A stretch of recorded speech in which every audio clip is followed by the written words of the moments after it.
A humanidade atravessa dias muito difíceis, talvez dos mais dolorosos desde o fim da Segunda Guerra Mundial. Há muitas incertezas, grandes angústias, para muitos um cenário catastrófico se avizinha. É importante que nós nos perguntemos, neste cenário, qual é o papel do espírita? Qual a contribuição o espírita tem para dar nesses dias tão difíceis? O espírita traz consigo a convicção de que as dores que nos batem à porta ou são provas ou são expiações. Como provas, são experiências que a providência divina coloca à nossa frente para que sejamos testados, para que nós possamos avaliar se nós estamos evoluindo do ponto de vista moral, do ponto de vista intelectual. E nesse sentido, a prova é uma oportunidade de evolução. Por isso se relaciona com a lei de progresso. Ela também pode ser a dor, uma perspectiva de expiação. A expiação é um resgate, é um restabelecimento da harmonia que foi perdida com a providência e com as leis da vida, em razão de algum desajuste de nossa conduta nesta ou em outra encarnação. Uma e outra, prova e expiação, são dores que se apresentam para todos nós como oportunidades sublimes de aprendizado, para que nós, extraindo essas lições, possamos nos tornar mais serenos, mais seguros, mais firmes, mais maduros para enfrentar desafios maiores na jornada longa da evolução do espírito. Não são, portanto, espaço para a desesperança, para o desequilíbrio, para o pessimismo, para nenhum tipo de revolta. Não se está com isso dizendo que a dor não traga sofrimento e que seja desumano sofrer, não é isso. Eu diria até que o sofrimento, as lágrimas, fazem parte naturalmente dos próprios mecanismos de defesa do espírito e até de restabelecimento de sua saúde física e mental. É um mecanismo de defesa natural que nós podemos e devemos dele nos valer, sem sombra de dúvidas. O que nós estamos dizendo é, veio o sofrimento, sofra, mas não permita que ele se transforme em desequilíbrio, em desesperança, em algum tipo de revolta, que mais adoecerão do que restabelecerão o equilíbrio. Num cenário tão difícil como esse que atravessamos, de pandemia do coronavírus, o espírito é chamado a dar o testemunho cotidiano dessas convicções, desse conhecimento que ele já traz da casa espírita em cada uma de suas condutas diárias, em cada uma de suas condutas cotidianas.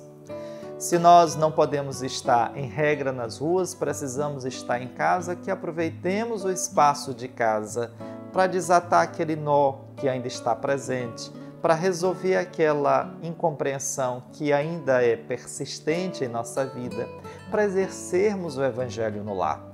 Há muitas formas de contribuição e eu gostaria de tratar nesse episódio de hoje de duas que são muito importantes. A primeira delas, claro, o exercício da caridade.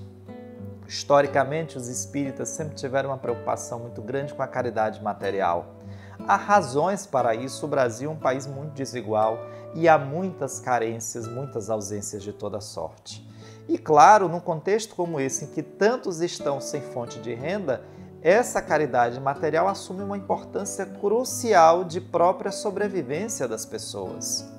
E aí é fundamental que nós, os espíritas, alinhemos as nossas condutas às políticas públicas de assistência social para que ambas se potencializem mutuamente. Mas a caridade, na visão espírita, tem uma dimensão ainda maior, ainda mais extensa. A caridade na perspectiva do suportar uns aos outros, do dar suporte, do dar o apoio, do se ajudar. Veja que lição preciosa que esse momento trouxe para nós. Cuidar da minha saúde, me proteger contra o coronavírus, contra essa doença, é cuidar do outro, é cuidar do semelhante. A doutrina espírita há muito tempo ensina que nós aprendemos pelo amor ou nós aprendemos pela dor. Estamos aprendendo agora pela dor uma lição que Jesus já trouxe para a gente há pelo menos 2000 anos. A caridade, a solidariedade, o amor na prática não é um ato de voluntarismo. não depende da vontade deste ou daquele, é a própria condição de existência humana na Terra. Se eu não cuidar de mim como expressão para cuidar dos meus semelhantes, a própria humanidade corre o risco da extinção. Tamanha a importância que essa conduta traz em nossas vidas. E a caridade, ela se traduz também na perspectiva daquilo que eu divulgo, que eu propago, que eu levo para conhecimento do meu semelhante. Nas redes sociais, por exemplo, os espíritas estão bastante presentes nas redes sociais, é comum a utilização do espaço para propagar fake news, para propagar a imagem do apocalipse, para disseminar a desesperança. Aproveitemos os nossos espaços para que aquela informação que estejamos veiculando, que ela instrua, que ela eleve, que ela ajude a construir laços e pontes e não separação ou cisão.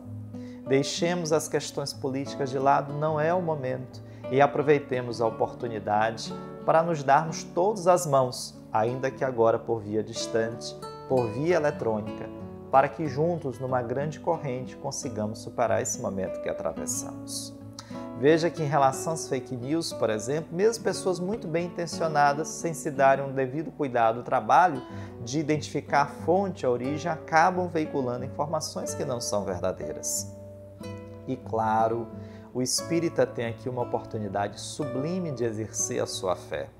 Lembrar-se de que nós somos filhos de um Deus soberanamente justo e bom, que nenhuma folha cai do céu sem que Deus o permita, que Ele está à frente de tudo e que a oração é uma poderosa terapêutica para cuidar as dores da alma e também para auxiliar no restabelecimento da saúde orgânica.